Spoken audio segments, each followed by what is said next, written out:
Қайырлы күн, құрметті көрермен. Сәлем достар. Эфирде әдеттегідей жас ғалым хабары.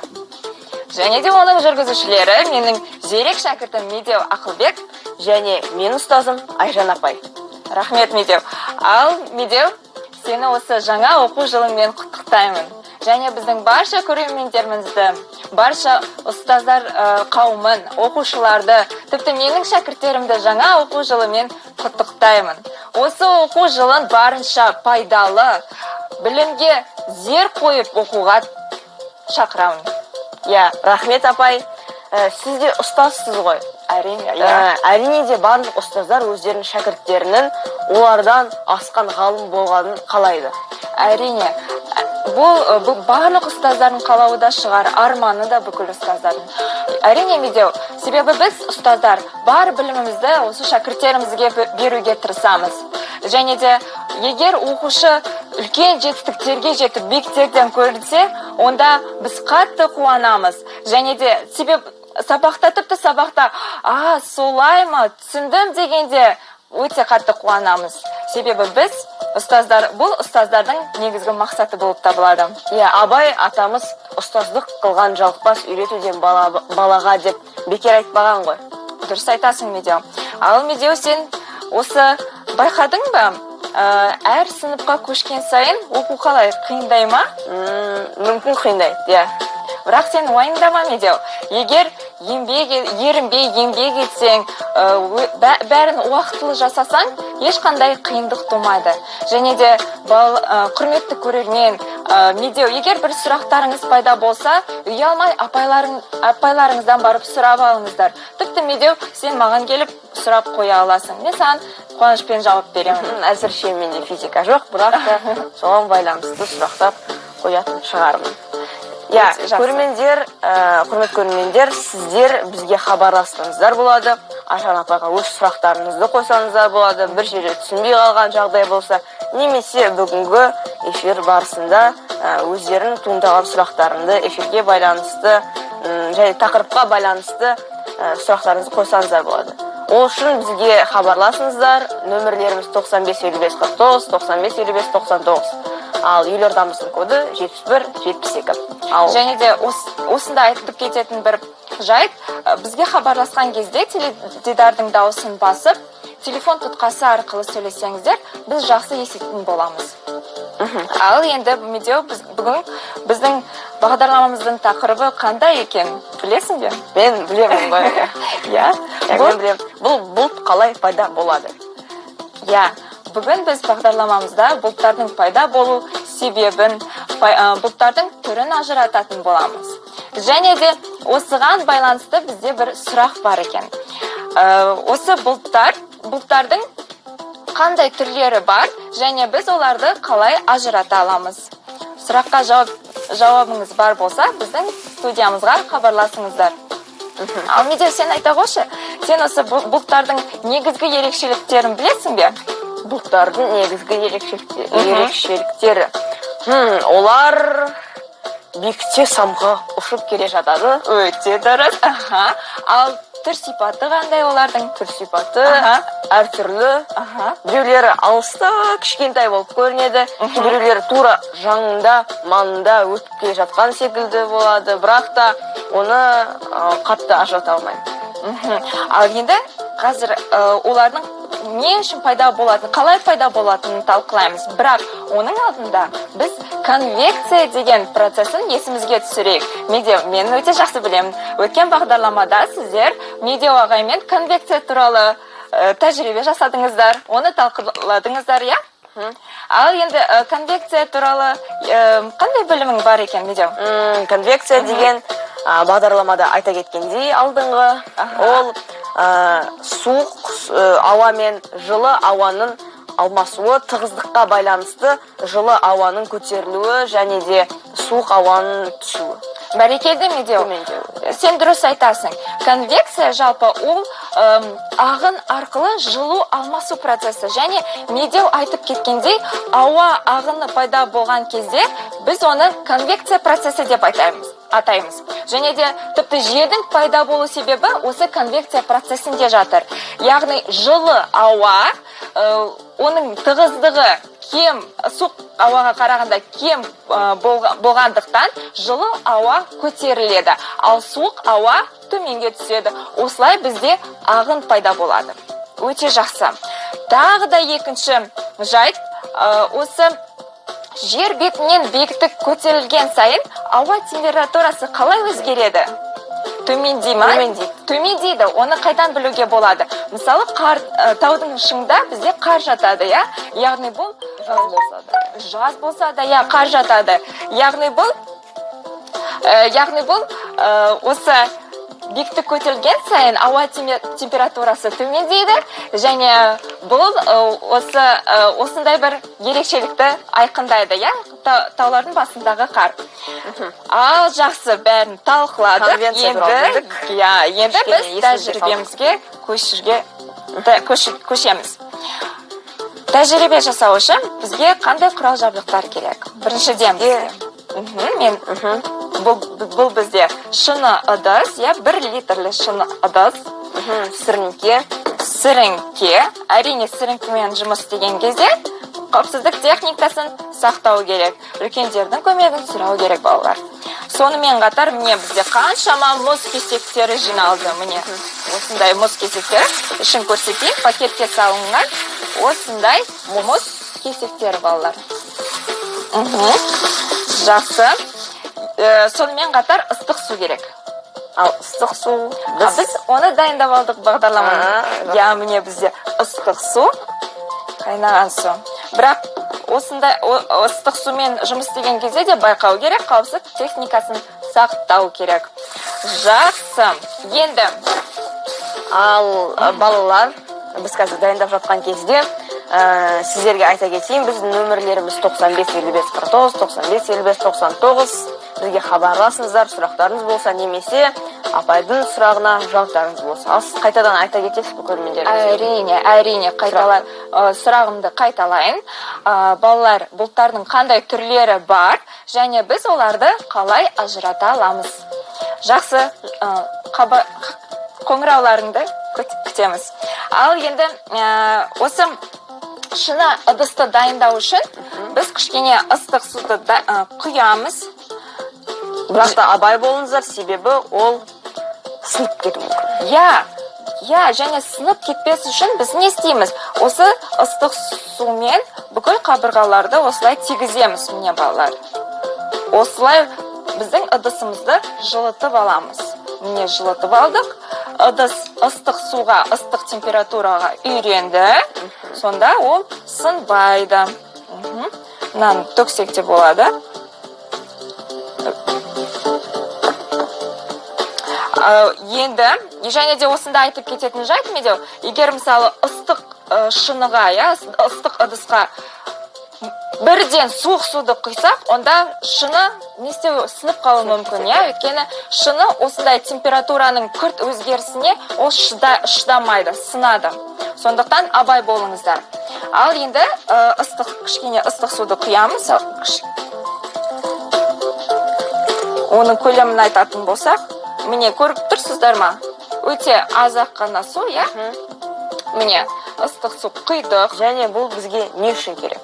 Ал қазір оны көресің. Не үшін керек? Шыны ыдыстағы ауаны жылыту үшін керек. Енді көреміз. Не істейміз? Міне, сіріңкені жағамыз. Жақтық, байқау керек. Және тағы да жаңағы банк ыдыстың ішіндегі ауаны жылытамыз. Жылытамыз да. Оны астына түсіре салсақ та болады. Енді бірден осы пакетке салынған мұз түйіршіктерімен мені банканы жабамыз. Жаптық.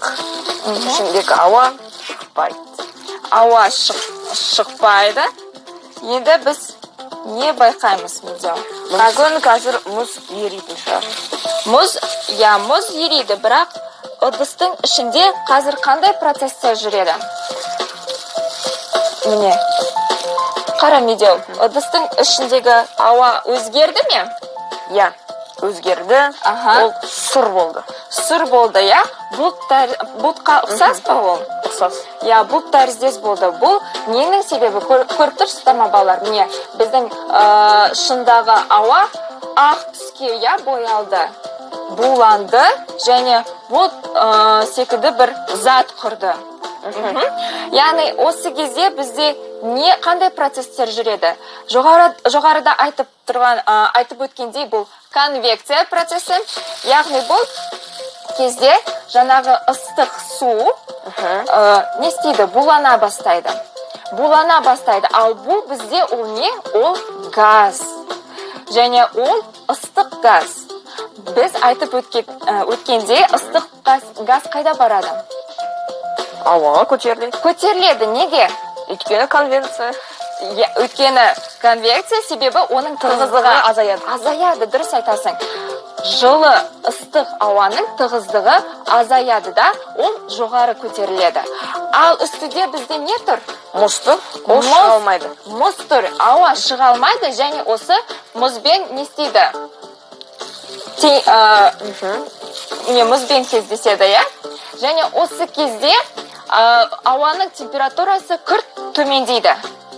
Сондықтан осы кезде бізде ауа не істейді? Бізде осында конденсация процесі пайда болады. Яғни газ күйден сұйық күйге өтеді. Ал бізге хабарласқан көрермен бар екен. Біз қазір жалғастырамыз. Алло. Алло. Сәлем.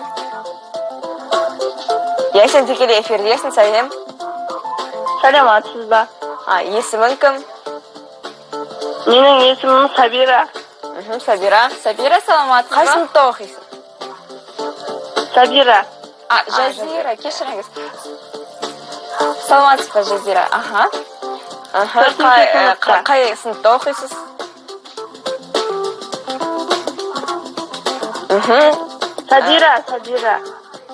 Сабира, жақсы. Кешіріңіз, біздің сұрағымызға жауап бересіз бе, немесе өз сұрағымызды қоясыз ба?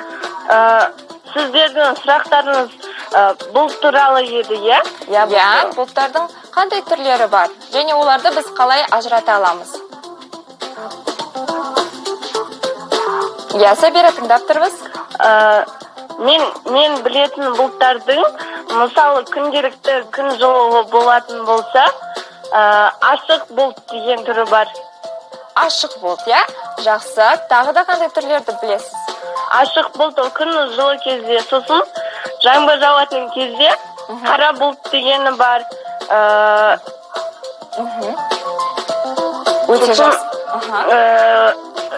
Ала бұлт дегені білемін.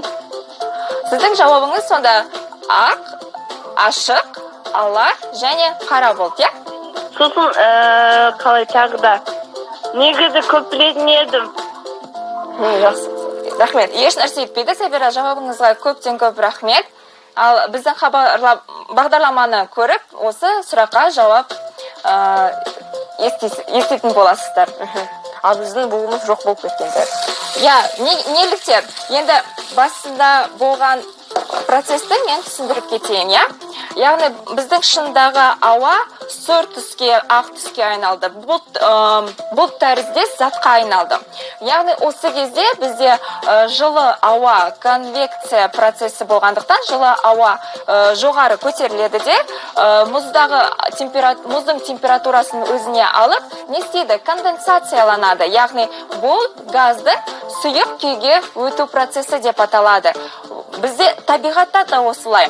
Осы жер бетіндегі бүкіл су буланып, жоғары көтеріледі. Сол арқылы бұлттар пайда болады. Жоғары көтеріледі. Ал біз айтып кеткендіктей, жер бетінен биіктік артқан сайын температура төмендейді. Және жоғары көтерілген ауа не істейді? Конденсацияланады. Яғни сұйық күйге айналады. Осындай кішкентай су тамшылары жиналып бір-бірімен бұлт түзейді. Мысалы, бүгін бізде ауа райы салқын деп айтсам болады. Бірақ та мен былай төбеге қарадымда бір бұлт көрген жоқпын. Ондай да болуы мүмкін. Ал неге? Себебі? далада жел де жоқ, байқадың ба? Жалпы бұлттардың орналасуын бізде бұлттардың осылай қозғалуы ол желдің себебі. Желдің пайда болу себебі ол да конвекция процесіне байланысты. Яғни суық ауа және ыстық ауа не істейді? Ағын құрайды, я? Яғни осылай бір-бірінің орнын алмастырады да, осылай бізде жел пайда болады. Я, және осы желдің себебінен бұлттар не істейді? Қозғалады. Өте жақсы. Өте жақсы. Енді осыны талқыладық. Ал енді Сабираның жауабына қайтатын болсақ, енді бұлттардың түрлерін талқылайық. Түрлері. Қалай ойлайсың олар? Қандай түрлерге бөліну мүмкін? Қандай сипаттарға байланысты бөліну мүмкін? Мүмкін ол байланысты олардың қай жерде, қандай биіктікте орналасқандарына. Бинго. Өте жақсы. Өте жақсы Медеу. Шынымен бұлттар осы орналасу биіктігіне қарай үшке бөлінеді. Және де олардың аттары жоғары қабатта орналасқан бұлттар шарбы бұлттар деп аталады. Орташа қабатта орналасқан бұлттар бізде будақ бұлттар деп аталады. Және төменгі қабатта орналасқан бұлттар қабат бұлттар деп аталады. Және де олардың өздерінің бір сипаттары бар. Оған қарап біз оларды айыра аламыз. Әрине біз биіктігін есептей алмаймыз, қайсысы қай биіктікте орналасқанын біз екеуміз, бірақ олардың түр сипатына қарап біз анықтай аламыз. Ал енді оны айтып кетсек, мысалы шарбы бұлттар балалар, олар толқындар, олар бір ақ перделер сияқты, тіпті қауырсындар сияқты болып көрінеді. Есіңде ме сондай бұлттар? Сирек кездеседі де, елген қауырсындар сияқты болып көрінеді. Мүмкін ұшақпен де биік келе жатқан кезде астында сондай бұлттар қаптап тұрады. Қаптап тұрады. Қазір оны талқылаймыз. Жалпы осы шарбы бұлттар, ол бізде мен айтып кеткендей қауырсындар, толқындар сияқты көрінеді. Анда аз ғана кішкентай су тамшылары, кішкентай мұздар орналасады. Және бұл бұлттарда жауын шашын жаумайды. Ал екінші қабатта орналасқан бұлттар, олар будақ бұлттар. Сен айтқан жаңағы ұшақпен ұшқан кезде көрінетін бұлттар, олар будақ бұлттар болып табылады. Олар осындай мақта, жұмсақ мақта, тіпті үйіліп жатқан жың тәріздес бұлттар болып табылады. Тіпті бұлай аспанға қарасам, мысалы мен кішкентай кезде бұлай ойлайтынмын, кішкентай болған кезде, егер мына бұлттардың үстіне бір жатсам, қалай болады екен, бір жұмсақ, қандай екен, ол мүмкін бе тіпті? Өкінішке орай ол мүмкін емес. Ол тек қана біздің мультфильмдерде ғана көрсетеді, Жалпы бұл бізде будақ бұлттар. Будақ бұлттар бір-бірімен топтасып, түнеліп, олар жауын шашын бізге береді. Яғни жаңбырлы будақ бұлттарға айналады. Яғни жаңбыр осы будақ бұлттардан басталады. Ал енді төменгі қабаттағы бұлттар, олардың атауы өте оңай, қабат бұлттар деп аталады. Яғни атауына да айта аламыз, яғни олар бір сұрғылт қабат түзейді аспанда. Ал енді сен білетін шығарсың, егер аспан сұрғылт болса, бізде не болады? Қандай ауа райы болады? Жаңбыр. Яғни бүкіл күнге созылған бір күшті жаңбыр болады. Яғни бұл жаңбырды бізде қабат бұлттар береді. Оны қазақ халқында ақ жауын деп айтады. Неге ақ жауын айтады, білесің бе? Неге ақ жауын? Мүмкін ол бұлттар ақ шығар. Бұлттар ақ. Ал ақ жауын деген жалпы біздің ата-бабамыз осы жаңбырды жақсы көретін. Жаңбыр жауса өте қуанатын. Оның себебі неде? Яғни су жерге түседі. Шөп өседі. Шөп өседі. Малға жем болады. Бізге тамақ болады. Міне, жаңбырды өте жақсы, өте қатты күткен, және ол жауса, оған осындай неге? Ауа райға қуанатын, Бірақ осылай енді қорытындылай келе біз бүгін бағдарламада осы бұлттардың пайда болу себебін және түрлерін анықтадық. Өте жақсы. Енді балалар, құрметті көрермен, осы аспанға қарап бұлттарды зерттеңіздер. Осы бағдарламадан кейін бұлтология ғылымы. Бұлтология ғылымы. Яғни осы бағдарламадан кейін қандай бұлттар болса, сонда жауын шашын жауа ма, жаумай ма, соны білетін боласыздар. Яғни ауаны болжайсыздар. Ал осымен бүгінге біздің бағдарлама тәмам. Өте бітіп қалды ма уақыт? Мен оны байқамай қалдым. Балалар, білімге құштар болыңыздар. Келесі кездескенше қош сау болыңыздар.